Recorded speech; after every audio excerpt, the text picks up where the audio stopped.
నేను ఏదో రకంగా వెసులుబాటు చేసుకొని మళ్ళీ మిర్యాలగూడ వస్తాను, దయచేసి ఈరోజే వస్తానని చెప్పినందుకు ఖమ్మం జిల్లా రైతాంగ పక్షాన మంత్రి గారికి ధన్యవాదాలు తెలియజేస్తూ, మంత్రి గారికి 2-3 విజ్ఞప్తులు.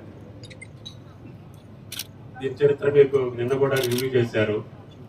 ఇది 17లో అనుకున్నాం. అంతకుముందు రాజశేఖర రెడ్డి గారు ప్రారంభించినటువంటి రాజీవ్ సాగర్, ఇందిరా సాగర్ రాష్ట్ర విభజనలో ఇందిరా సాగర్ భూభాగం ఆంధ్ర ప్రాంతానికి వెళ్ళటం వలన రాజీవ్ సాగర్ ప్రాజెక్టుకి అలైన్మెంట్లో వైల్డ్ లైఫ్, ఫారెస్ట్ అత్యధికంగా ఉండటం వలన కేవలం పంపులు, పైపులే తీసుకొచ్చి ఆ రోజు కార్యక్రమం ఆగిపోయింది ఆయన గారి మరణంతో.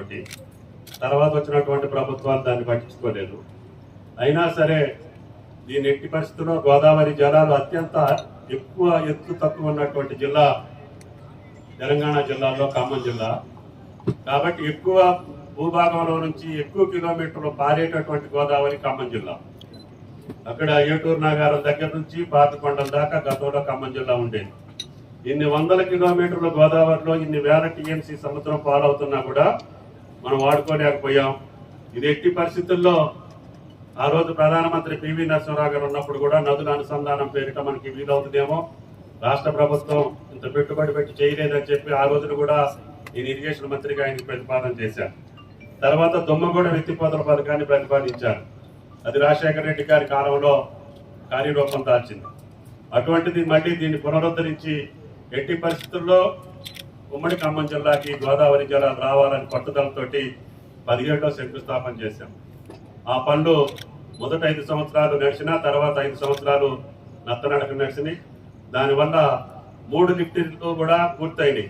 బీజీ కొత్తూరు, ఆర్కే రంగాపురం, ఇది కూసుగూడెం, రెండవది కమలాపురం. ఈ 3 లిఫ్టుల ద్వారా మనం నీళ్లు 104 కిలోమీటర్ల వరకు తీసుకెళ్ళవచ్చు. ఈ మధ్యలో మీరు దయచేసి 9.8 కిలోమీటర్ల దగ్గర మారేళ్లపాడు ఎత్తిపోతల పథకం తొమ్మల చెరువుకి పనులు జరుగుతున్నాయి. దానికి కొంత ల్యాండ్ ఎక్విజిషన్ కెనాల్ చేస్తే అక్కడ సుమారు 15,795 ఎకరాలు సాగులోకి వస్తుంది. అశ్వాపురం కాన్స్టిట్యున్సీలు, అశ్వాపురం మండలం. రెండోది వచ్చి 74 కిలోమీటర్ల వరకు వస్తే అక్కడ 38,000 ఎకరాలు సాగులోకి వచ్చే అవకాశం ఉంది. దానికి కూడా సుమారు భూసేకరణ చేయాల్సిన అవసరం ఉంది. మనం ఈ సంవత్సరమే వచ్చే సీజన్ కల్లా డిస్ట్రిబ్యూట్ చేస్తే ఈ లిఫ్ట్ పై భాగంలోనే ఇంకొక 32,000 ఎకరాలు మనకి సాగులోకి వస్తుంది. అది 74 నుండి 98 కిలోమీటర్ వరకు రెండో ప్యాకేజీలో 34,000 ఎకరాలకు సేద్యంలోకి వచ్చే అవకాశం ఉంది. దానికి కూడా 380 కోట్లు ఖర్చు పెట్టాలి. దానికి కూడా మీరు ల్యాండ్ ఎక్విజిషన్ కి కార్యక్రమాలకు ఇమీడియట్ గా టెండర్స్ పిలిచి ఆ డిస్ట్రిబ్యూటెడ్ మనం పూర్తి చేసుకుంటే ఈ లిఫ్ట్ లో ఉన్నటువంటి పై భాగానికి నీళ్లు ఇచ్చే అవకాశం ఉంది. ఈ 3 కార్యక్రమాలు పూర్తయితే మనకి నెక్స్ట్ సీజన్ లోనే 72,000 ఎకరాలకి నీళ్లు ఇవ్వచ్చు. సుమారు దీనికి భూసేకరణకు కానీ పనులకు కానీ 1000 కోట్ల అవసరం ఉంటుంది. దీని తర్వాత 102 కిలోమీటర్లో మీకు ఇప్పుడు రాజీవ్ లింక్ కెనాల్ మీరు మనం వచ్చినప్పుడు ముఖ్యమంత్రి గారు మీరు దయతోటి శాంక్షన్ ఇచ్చారు. అది కేవలం సాగర్కి నీళ్లు ఇబ్బంది వచ్చినప్పుడు మనం గోదావరి నీళ్లు వాడుకోవచ్చు. కాబట్టి తక్కువ ఖర్చుతోటి 120,000 ఎకరాల పైన మీడియం ప్రాజెక్టులు వైరా, లంకా సాగర్ తోటి పాటు నాగార్జున సాగర్ ఆయకట్టుకి ఇవ్వచ్చు. మనకి కృష్ణా జలాలు ఇబ్బంది వచ్చినప్పుడు ఈ జలాలు వాడుకుందామనే ఉద్దేశంతో మిమ్మల్ని ముఖ్యమంత్రి గారిని అడిగినప్పుడు అది కూడా భద్రాచలంలో శాంక్షన్ ఇచ్చారు. కేవలం 2 నెలల కాలంలోనే పూర్తయింది. ఒక గ్యాస్ పైప్ లైన్ దగ్గర మాత్రం గోదావరి అది గుజరాత్ గవర్నమెంట్ క్లియరెన్స్ ఇవ్వటం లేట్ అవటం వలన ఒక 10 రోజుల్లో ఆ పైప్ కింద కూడా ముందు పైప్ అని చెప్పారు డిజైన్ లో, అది పనులు కలవట్టు పూర్తయింది. దాని కింద పుష్ చేయాలంటే క్యూరింగ్ 4-5 రోజులు పట్టుద్ది. అది అయిన తర్వాత దాన్ని పుష్ చేస్తే మనకు అవసరమైనప్పుడు వైరా ప్రాజెక్టు కూడా ఇప్పుడు సర్ప్లస్ లో ఉంది. నాగార్జున సాగర్ నీళ్లు కూడా వచ్చినాయి కాబట్టి ఇప్పుడు అత్యవసరంగా మనం వదలాల్సిన పని లేదు.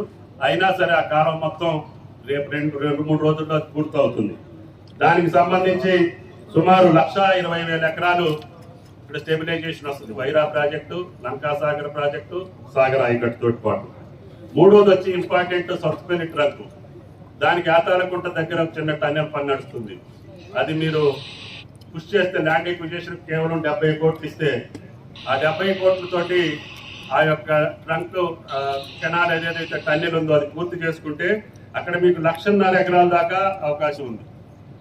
దమ్మపేట మండలం, అశ్వారపేట మండలం, అదేవిధంగా వేముసూరు, సత్తుపల్లి మండలాలకి యాదాలకుంట టన్నెల్ ద్వారా వెళ్ళాలి. అది కూడా పనులు జరుగుతున్నాయి.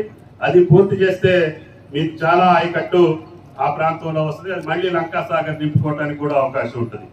ఈ రకంగా ఈ ప్యాకేజీలు 3 పూర్తి చేసుకొని జూలూరుపాటు టన్నెల్కి మీరు ఇమ్మీడియట్ గా కార్యక్రమం తీసుకుంటే అది 1.8 కిలోమీటర్స్ ఈఎన్సీ గారు, అది మీరు త్వరగా పూర్తి చేసుకుంటే పాలేరు దాకా నీళ్లు తీసుకెళ్ళడానికి అవకాశం ఉంటుంది. కాబట్టి దయచేసి మీరు ముందు టన్నెల్ కంటే ముందు భాగంలో ఉన్న డిస్ట్రిబ్యూటరీస్ కి ల్యాండ్ ఎక్విజిషన్ కి పనులకి పైసలు ఇస్తే నెక్స్ట్ సీజన్ కి కొన్ని మనం పూర్తి చేసుకునే అవకాశం ఉంది. సత్తుపల్లి ట్రంక్ పూర్తి చేస్తే టన్నెల్ అక్కడ ఎక్కువ ఆయకట్టు 1.5 ఎకరాల దాకా ఆయకట్టు వచ్చే అవకాశం ఉంది. కాబట్టి సుమారు జూలూరుపాడు కంటే ముందే మనం 2-3 లక్షలు, సాగర్ నీళ్ళు లేకపోతే 1.5 ఎకరాలు. ఈ పంపులు కూడా అప్పటికే 4 సంవత్సరాలు అయింది ఫిట్ చేసి. ఇవి తొందరగా మనం ట్రైల్ రన్ చేసి ఆడించకపోతే మోటార్లు కూడా పనికిరావని చెప్పి ఇంజనీరింగ్ నిపుణులు చెప్పారు. దానికోసం మనం ఈ రోజున మీ చేతుల మీదుగా ట్రైల్ రన్ ఏర్పాటు చేసుకున్నాం.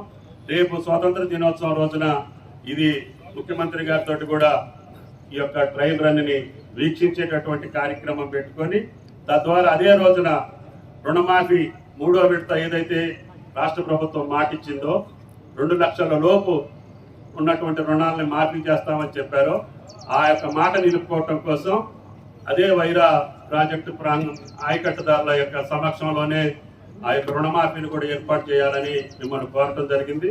దానికి తగ్గట్టుగా కొన్ని ఆలస్యం జరిగినా, ఇబ్బంది పెట్టినా, మిమ్మల్ని అనేక సార్లు ఫోన్లు చేసి మిమ్మల్ని ఇసుకిచ్చినా మీరు బాధ్యత తీసుకొని ఈ యొక్క ఏజెన్సీలతో మాట్లాడి ఈ కార్యక్రమానికి వచ్చినందుకు రాష్ట్ర జిల్లా రైతాంగం తరఫున మీ అందరికీ ధన్యవాదాలు తెలియజేస్తూ ఈ 3-4 ప్యాకేజీల కార్యక్రమాలు మీరు అర్జెంటుగా నేను రివ్యూ చేశారు.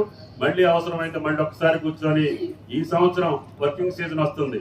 జూలూరుపాటు టన్నెల్ తర్వాత మనకి 10 కిలోమీటర్లు ఫారెస్ట్ కెనాల్లో ఫారెస్ట్ లో వెళ్లాల్సి ఉంటుంది. దానికి క్లియరెన్స్ తెచ్చుకోవాలి.